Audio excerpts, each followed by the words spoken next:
Hello everyone, আসসালামু আলাইকুম। আজকে সুন্দর একটি জামার ডিজাইন করে দেখাবো তোমাদেরকে। দেখো, এই সুন্দর জামার ডিজাইনটি তৈরি করব। একদম সম্পূর্ণ ভিডিওটা দেখার জন্য তোমরা আমার সাথে থাকো।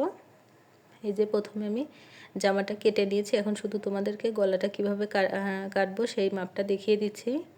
প্রথমে আমি চওড়াতে 3 ইঞ্চি নিয়ে নিয়েছি, আর লম্বাতে নিচ্ছিল 9 ইঞ্চি পরিমাণ।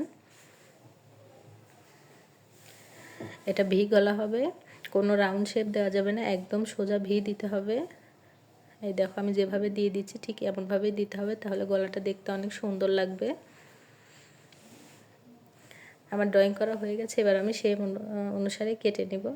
নিচে অবশ্যই 1/2 ইঞ্চি কাপড় রেখে কেটে দিতে হবে। এই যে দেখো আমি 1/2 ইঞ্চি কাপড় রেখেছি। ওকে, আমার গলাটা কাটা হয়ে গেছে। এবার আমি ডিজাইনটা তৈরি করব। এই যে ডিজাইনটা তৈরি করার জন্য আমি একটি বক্রম কেটে নিয়েছি, আর এটা 2 ইঞ্চি চওড়া রেখেছি।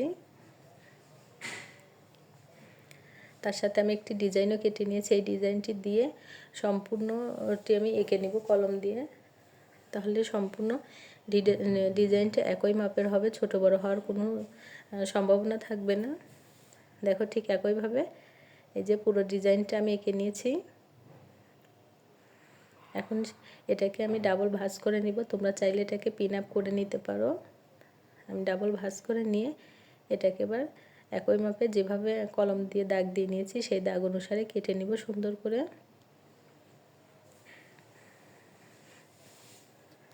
দেখো যেভাবে ধীরে ধীরে এটা কেটে নেব, যেন দুইটা ডিজাইন একদম সমান হয়।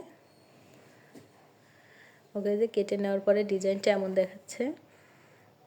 দুটা হয়ে গেছে। এবার আমি এটাকে সুন্দর করে একটি কাপড়ের সাথে আয়রন করে আটকে দিব। এই যে আয়রন দিয়ে এটাকে আটকানোর পরে কাপড়ের যে অতিরিক্ত অংশটুকু আছে আগে আমি সেটা কেটে ফেলে দিব, দিয়ে তারপরে সেলাই করব। দেখো অতিরিক্ত অংশটুকু কেটে ফেলি।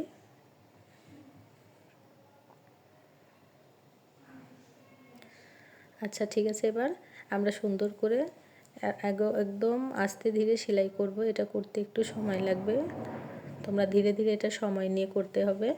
কোনো তাড়াহুড়া করা যাবে না, তাড়াহুড়া করলে ডিজাইনটা সুন্দর আসবে না। দেখো ঠিক এভাবে ধরে ধরে একদম বক্রমের গোড় দিয়ে সেলাই দিতে হবে। বক্রমের উপরে সেলাইটা উঠানো যাবে না, তাহলে ডিজাইনটা ভালো হবে না। ওকে, যে আমি সেলাই দিয়ে অতিরিক্ত অংশটুকু কেটে ফেলে দিয়েছি। এবার আঙুল দিয়ে ডিজাইনটাকে আমি বের করে নিচ্ছি। বের করে নেওয়ার পর এটাকে সুন্দর করে হাত দিয়ে প্রথমে ডিজাইনটা উঠাতে হবে, তারপর এটাকে আমি আয়রন করে দিব। দেখো এইভাবে প্রত্যেকটি ডিজাইন আমরা রাউন্ডগুলো উঠিয়ে নেব। এই যে নেওয়ার পর আয়রন দিয়ে এরকম দেখাচ্ছে। এখন এটাকে আমরা গলার সাথে সেটিং করব। আমি জামার গলাটা আগেই কাটিং করে রেখেছিলাম। এবার এটার উপর বসিয়ে দিলে কেমন দেখায় তোমাদের দেখিয়ে দিচ্ছি। এভাবে তো অবশ্যই উপরে নামে এটাকে এভাবে বসাবো।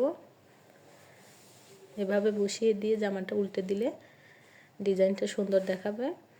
দেখো অতিরিক্ত যে কাপড়টুকু আছে সেইটুকু উপর দিয়ে সেলাই দেব, মূল বক্রমের ডিজাইনটা থাকবে।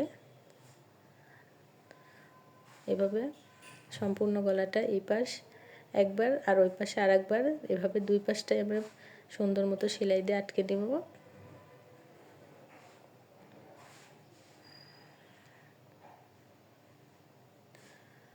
ওকে, দুই পাশটাই আমার সেলাই করা হয়ে গেছে। আমি এখানে ছোট্ট করে একটি কাট বসিয়ে দিচ্ছি, যেন উল্টানোর সময় ফিনিশিংটা অনেক সুন্দর হয়। দেখো এই যে উল্টিয়ে নিয়েছি। এবার একটি পাশ দিয়ে চাপ সেলাই বসিয়ে দেবো, যেন কাপড়ের ফিনিশিংটা ভালো হয়। এভাবে সুন্দর করে ধরে ধরে চাপ সেলাই দিতে হবে, যেন কাপড়টা কুঁচকে না যায়।